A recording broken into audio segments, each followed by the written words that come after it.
My brother said I was too sensitive about Mom's favoritism until she forgot his wedding anniversary but remembered mine. It started small. Mom would ask about my job but cut him off mid-sentence about his promotion. She'd frame my kindergarten drawings, but his medical school diploma sat in a box. When we both called on Sundays, she'd chat with me for an hour, then tell him she was tired. "You're imagining it," he'd say whenever I brought it up. Mom loves us both equally. I stopped mentioning it after a while. It felt petty to keep score of a parent's affection. Then came his 10th wedding anniversary. He'd planned a surprise party for his wife, invited the whole family 3 months in advance. Mom RSVP'd yes immediately. The morning of the party, she called me. "What are you wearing to dinner tonight?" she asked. "What dinner?" "Our anniversary dinner. You and Owen have been married 9 years today. I made reservations at that Italian place you love." My stomach dropped. "Mom, Owen and I got married in March. Today is August 15th. Silence. "Oh," she said quietly. "Well, when is it then?" "It was 5 months ago. You sent flowers." More silence. Then she laughed nervously. "I'm getting old. These dates all blur together." "Mom, today is actually my brother's 10th anniversary. He's having a party tonight.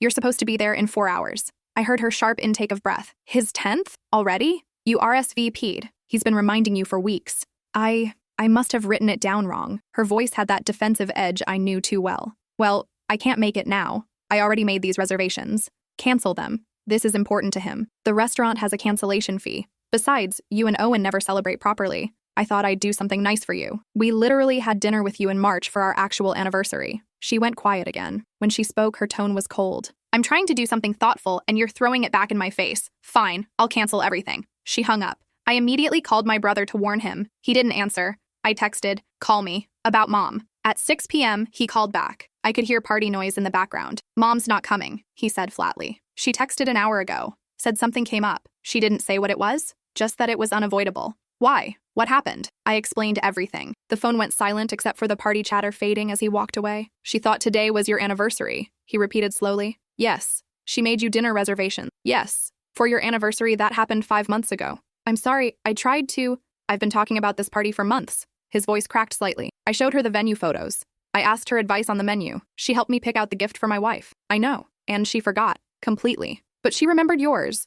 Wrong date and everything, but she remembered. I didn't know what to say. "I need to go," he said. "My wife is asking where I went." He hung up. 2 days later, he showed up at my house unannounced. His eyes were red. "I went through Mom's phone," he said, walking past me into the living room. "She left it at my house after the party." My heart sank. "You shouldn't have—" "There are 47 photos of you in her favorites album. 47. Want to know how many of me?" I waited. 3. And 2 of them include you. He pulled out his phone and started scrolling, his hands shaking. "Here's every text thread for the past year. She texts you daily. Me? Maybe twice a month, and only when I initiate. Here's her calendar. Every single one of your work events, your dentist appointments, your book club. Nothing about me except brother's thing written on August 15th. Not my name, not anniversary, just thing." "I didn't know it was this bad," I whispered. "There's more." He looked up at me with something cold in his eyes. I found her will. The air left my lungs. "What?" He pulled up a PDF on his phone. His finger trembled as he scrolled to the relevant section. "The house goes to you. Her retirement accounts go to you. Her investments go to you. The vacation property in Vermont goes to you." His voice was flat,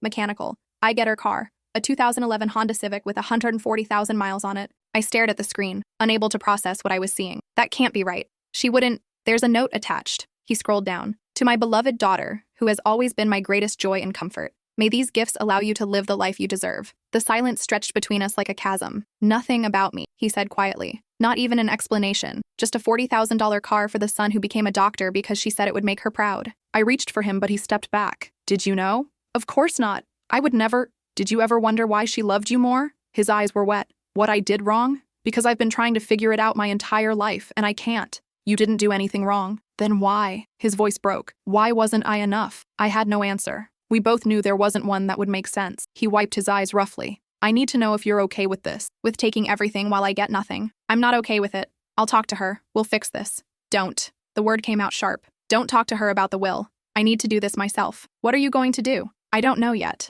He headed for the door, then paused. "But I'm done pretending this is normal. I'm done making excuses for her. And I'm done trying to earn love from someone who decided a long time ago that I wasn't worth it." After he left, I sat in my living room for 2 hours, staring at nothing. Then I called Mom. She answered on the first ring, her voice bright. "Sweetheart, I was just thinking about you. Did you see that article I sent about the new art exhibit downtown? We need to talk about your will." Dead silence. Did you go through my things?"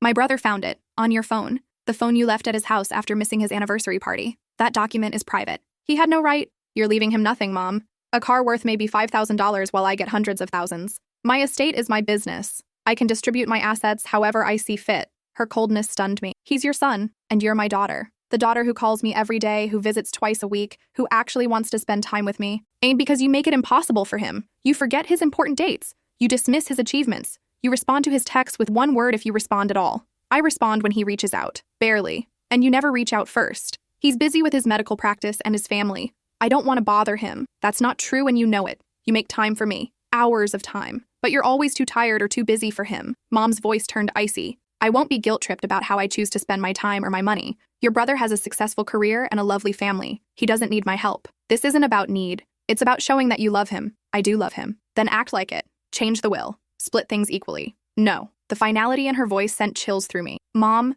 this conversation is over. Don't call me about this again. She hung up. I sat there, phone in hand, realizing I was seeing my mother clearly for the first time in my life. All the little moments I dismissed suddenly formed a pattern I couldn't unsee. The next morning, my brother texted, "Don't fix this for me. I'm handling it." But 3 days passed with no word from him. His wife called me, worried. He's not sleeping, barely eating. He keeps going through old photos, looking for proof that she loved him once. Where is he now? His office. He's been there since 6 a.m. I drove to his practice, found him sitting at his desk, surrounded by photo albums, old report cards, childhood artwork. I was valedictorian, he said without looking up. Perfect SAT scores. Full ride to college. Medical school with honors. I've saved 47 lives in my career. 47 people who are alive because of me. He picked up a photo of himself at his med school graduation. Mom wasn't in it. She didn't come to my graduation, said she had a migraine. But I found her credit card statement from that weekend. She took you to that spa resort in California. My stomach turned. I remembered that trip. She'd surprised me with it. Said she wanted mother-daughter time. I didn't know, I whispered. I swear I didn't know it was the same weekend. I know. That's what makes it worse. She hid it from both of us. He closed the photo album. Do you want to hear the really pathetic part? I still want her to love me. Even after everything, I'd forgive it all if she'd just see me. She does see you. She's just broken in some way that has nothing to do with you. Maybe. He pulled out a document from his desk drawer. I made an appointment with a lawyer. I'm going to challenge the will. That could get ugly. It's already ugly. At least this way, she'll have to say out loud why she thinks I'm worth less than you. The meeting with Mom happened 3 weeks later, at the lawyer's office. The attorney had sent her a formal letter requesting discussion of the estate plan. She'd initially refused, but her own lawyer advised her to attend. I sat in the corner of the conference room, there only because my brother asked me to be. Mom wouldn't look at either of us. The lawyers went through the formalities. Then my brother's attorney laid out the case. Mrs. Patterson, your will leaves approximately 95% of your estate to one child, and roughly 5% to the other. In cases of such disparity, we typically see clear reasoning, estrangement, financial need, debt, behavior issues. But from what we've gathered, your son is a successful physician, happily married, no financial or legal troubles. Can you explain the reasoning behind this distribution? Mom's lawyer whispered something to her. She shook her head. I don't have to explain my personal decisions. You do if this goes to court, my brother's lawyer said calmly. And I should mention, several estate attorneys I've consulted believe your son would have grounds to challenge this will based on the clear favoritism documented over decades. Favoritism isn't illegal. No, but undue influence is. And so is creating a will while under mental or emotional duress. Mom's face flushed. I'm not mentally incompetent. No one is suggesting that. But your son has documented evidence of a pattern of behavior that suggests emotional reasoning rather than sound judgment. My brother finally spoke. Just tell me why, Mom. That's all I want. Why am I worth so much less to you? Mom's jaw tightened. For a long moment, she said nothing. Then, because you're like him. Like who? Your father. The room went silent. Your father left me when you were 3. He decided his mistress was more important than his family. He looked at me the same way you do, with those same eyes, that same expression. Every time I see you, I see him. My brother's face had gone white. So you punished me my entire life because I look like Dad? I didn't punish you. I couldn't connect with you the same way. I was 3 years old when he left. I had no control over what he did. I know that intellectually, but emotionally, her voice cracked. Every time I looked at you, I saw him walking out that door. Dad left you. He didn't leave me. I was a child who needed a mother. I know. Do you? My brother stood up. Because you made sure I felt that abandonment twice. Once from him, once from you. That's not fair. Nothing about this is fair. His voice rose. You decided when I was 3 years old that I wasn't worthy of your love because of something someone else did. I spent my entire childhood trying to earn your approval, trying to be good enough, trying to figure out what I did wrong. And it was nothing. I did nothing wrong except exist with the wrong face. Mom was crying now. I tried. I really tried to love you both the same. No, you didn't. I spoke for the first time. You tried to love him less without admitting that's what you were doing. She turned to me, desperate. You don't understand. After your father left, I was so alone. Then I had you, and you looked like me. You laughed like me. Being with you didn't hurt. So you chose the easy love and abandoned the hard one, my brother said flatly. That's not parenting. That's selfishness. Mom's lawyer cleared his throat. Perhaps we should take a break. No, my brother cut him off. We're done here. Mom, you can keep your will exactly as it is. I don't want your money. I don't want your house. I don't want anything from you. Don't be ridiculous. You're my son. I was your son, a son you decided wasn't worth loving. So now you can have the daughter you actually wanted, and I'll be the child you can finally forget about completely. He walked out. I sat frozen, looking at Mom. Her mascara was running. Her hands shook. Fix this, I told her. I don't care about the money. I don't want it. But you need to fix this before it's too late. How? How do I fix 37 years? Start by changing the will. Split everything equally. And then what? He'll suddenly forgive me? Maybe not. But it's a start. She shook her head slowly. He hates me now. Changing the will won't change that. No, but leaving it as is will prove that he's right to hate you. I left her sitting there with her lawyer. For 2 months, I heard nothing from Mom. My brother refused to discuss her. His wife said he was in therapy, working through decades of rejection. Then, in October, Mom called me. I changed the will. Everything is split 50-50 now. Good. Have you told him? No, I don't know how. Call him. Tell him what you told me. What if he won't talk to me? Then you leave a message. You keep trying. That's what you should have been doing his entire life. She was quiet for a long time. I know I failed him. I know I can't fix it. But I want to try. Then stop telling me and start telling him. She did call him. He didn't answer. She left a voicemail explaining the will change. He didn't respond. She called again the next day, and the day after that. Each time, no answer. On the 4th day, she showed up at his office. His receptionist called him, unsure what to do. My brother came out to the waiting room where Mom sat, looking small and old in a way I'd never seen before. We should talk somewhere private, Mom said. They went to his office. He told me later what happened. Mom sat in the chair across from his desk and said, I'm sorry. I know that doesn't fix anything. I know it's decades too late. But I need you to know that I'm sorry. For what specifically? He asked. Because the list is pretty long. For making you feel invisible. For treating your accomplishments like they didn't matter. For forgetting your wedding anniversary while remembering your sister's wrong date. For leaving you a car in my will while giving her everything else. For every moment I chose her over you. For making you spend your whole life feeling like you weren't enough when the truth is, I wasn't enough. My brother said he couldn't speak for a full minute. I don't forgive you, he finally said. Not yet. Maybe not ever. But I appreciate you saying it. I changed the will. Everything's split evenly now. I don't care about the will. I care that you thought I was worth so little. I know, and I was wrong. You deserved better. You deserved a mother who saw you for who you are instead of who you reminded me of. They talked for 2 hours that day. Mom told him about the divorce, about the affair, about the pain that had colored every interaction with him for decades, about the therapy she'd finally started after our confrontation. My brother told her about the loneliness of his childhood, the confusion, the constant questioning of his own worth, the way he'd pushed himself to be perfect, hoping that might finally earn her love. When Mom left, my brother called me. I don't know if I can have a relationship with her, he admitted. The hurt goes too deep, but at least now I know it was never about me. Does that help? A little. It doesn't erase the damage, but it means I can stop trying to fix something that was never broken in me. Over the next year, Mom and my brother maintained careful distance. She'd text occasionally, short messages, nothing invasive. He'd respond politely but briefly. She didn't push. Then my brother's daughter, his second child, was born in December. He named her after Mom. Mom showed up at the hospital with flowers. My brother was standing in the hallway when she arrived. Why did you name her after me? Mom asked, crying. After everything, because she deserves to be named after the grandmother she's going to know, my brother said. Not the one I had, but the one you're going to be for her. If you want that, I want that more than anything. Then you need to show up. Not just for her, but for my son too. For all of us. Consistently. No more favorites. I will. I promise. And she did. It wasn't perfect. There were still moments when old patterns emerged, when she'd call me more frequently, when she'd remember details about my life that she forgot about his, but she caught herself now. She'd call him right after. She'd show up to his kids' soccer games and school plays. She put his family photos on her mantle next to mine. The real turning point came the following August, on my brother's 11th wedding anniversary. Mom called me that morning. What time is your brother's party tonight? My heart caught. It's next month, Mom. September 15th. Silence. Then she laughed, but it was different from before. Lighter. I'm so glad I asked you instead of just not showing up. Let me put it in my calendar right now. I'm setting 3 separate reminders. I could hear her typing. Done. September 15th,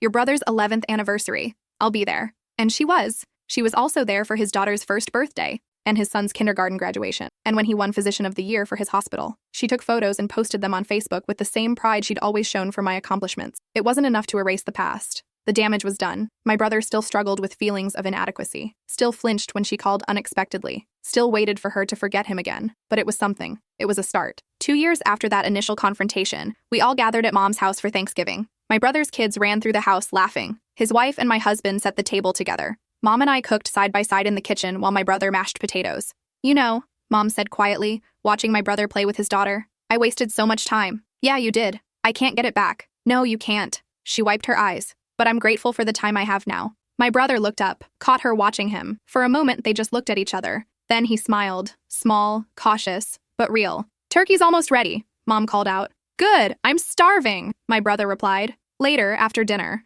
after the dishes were cleared and the kids were watching a movie, Mom pulled out an envelope. "I want you both to read this," she said, handing it to my brother. He opened it. Inside was a new will, signed and notarized the week before. Everything was split exactly evenly, not just the assets, but the personal items too. The house would be sold and split, her jewelry divided. Even her photo albums were listed separately, ensuring each of us got equal representation of family memories. But at the end was a letter. My brother read it out loud. "To my children, I am writing this while I am healthy and of sound mind, so there can be no question of my intentions. I am leaving you both equal shares of my estate, not because the law requires it, but because it is what I should have offered you in life. Equal love, equal attention, equal worth. To my son, I failed you. I allowed my own pain to poison our relationship for decades. I saw your father's face instead of your heart, his betrayal instead of your loyalty, his absence instead of your constant presence. By the time I realized what I'd done, the damage was deep and decades old. I cannot give you back the childhood you deserved.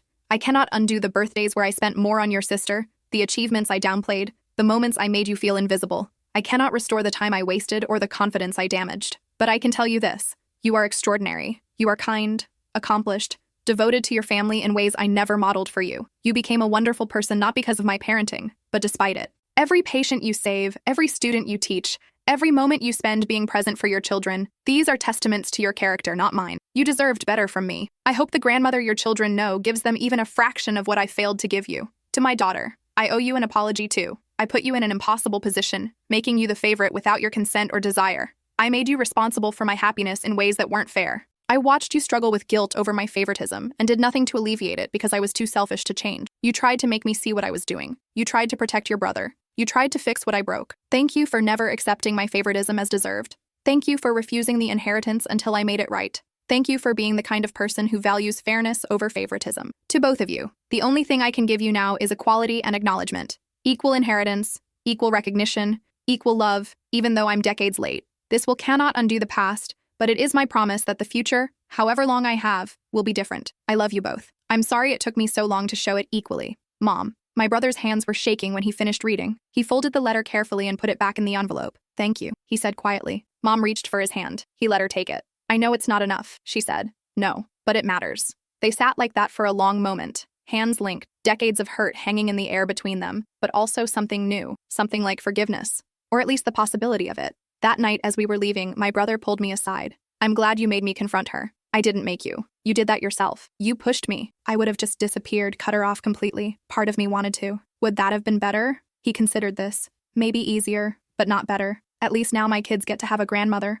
a real one. And you? I don't know yet. She's trying. That's more than I expected." We hugged, and I felt his shoulders shake slightly. When he pulled back, his eyes were wet. "I spent so long thinking I was the problem," he said, trying to figure out what was wrong with. "Now I know it was never me, but the damage is still there. The part of my brain that says I'm not enough, she put that there, and I don't know how to remove it. Maybe you don't remove it. Maybe you just add other voices, like your wife's, your kids', mine, people who see your worth even when you can't." He nodded slowly. "I'm in therapy. It helps. But every time Mom calls now, I still feel like that little kid, hoping this is the time she'll really see me." "Does she? See you now?" "I think so. Or she's trying to. Either way, it's different." He looked back at the house where Mom stood in the doorway, waving goodbye. "She's different. People can change." "Yeah. I just wish she'd changed 30 years ago." "Me too." As I drove home that night, I thought about all the small moments that had created the enormous gulf between my brother and our mother. The missed calls and forgotten dates, the unequal attention and uneven praise, the way love was given to one child freely, while the other had to earn it through perfection. I thought about the will,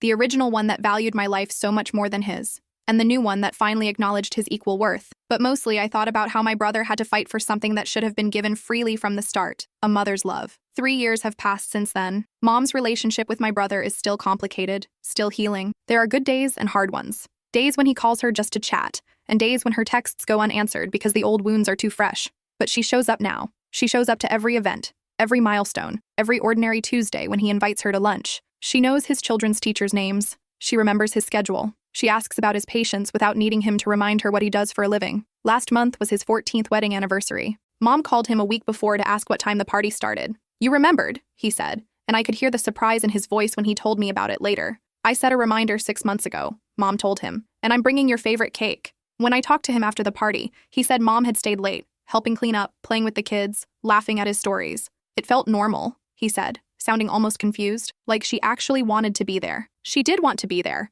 Yeah, I'm starting to believe that now. The will still sits in Mom's safe, equal and fair. She updates it occasionally to reflect new assets, but the split remains 50-50. She's mentioned it several times, making sure we both know. Not because I think I'm dying, she told us last Christmas, but because I want you both to know, in writing, that you matter equally to me. I can't show you a document that proves I love you equally. Love isn't quantifiable, but I can show you that I value you equally. It's not the same thing, but it's what I have to give. My brother still struggles with the past. His therapist says some wounds don't heal. They just become scars, permanent markers of pain that hurt less over time but never fully disappear. But he's also building new memories. Ones where Mom shows up, ones where she remembers, ones where his children see their grandmother love their father the way he always deserved. Last week, his daughter asked him why Grandma takes so many pictures of him. Because she's making up for lost time, he told her. What do you mean? He paused, choosing his words carefully. Grandma and I had some hard years, but we're better now. Do you love her? His daughter asked. My brother considered this. Yeah, I do. Even when it's complicated. His daughter nodded, satisfied with this answer in the way only children can be, and ran off to play.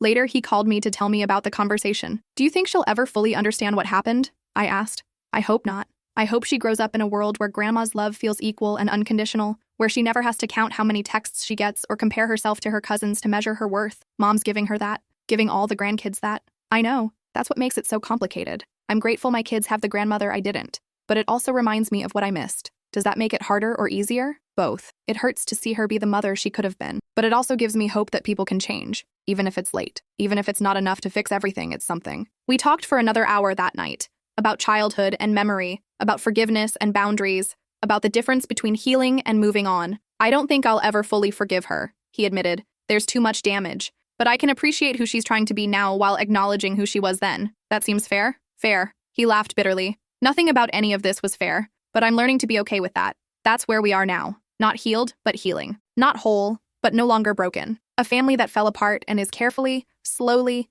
imperfectly piecing itself back together. The will sits in Mom's safe, a legal document that tries to quantify what can't be measured. The worth of a child, the weight of a mother's love, the price of decades of neglect finally acknowledged. It's not enough. It will never be enough. But it's honest. And sometimes honesty is the only foundation on which you can begin to rebuild. My brother deserved better. He deserved a mother who saw him from the beginning, who valued him from birth, who didn't make him earn the love that should have been his birthright. But he got me. And now, finally, he's getting a version of Mom who's trying to be better. Not the mother he needed at 7 or 17 or 27, but the mother she is at 63. Flawed, late, and doing her imperfect best to make up for decades of being worse. It's not the ending I would have written for us. In my version, Mom would have loved us equally from the start.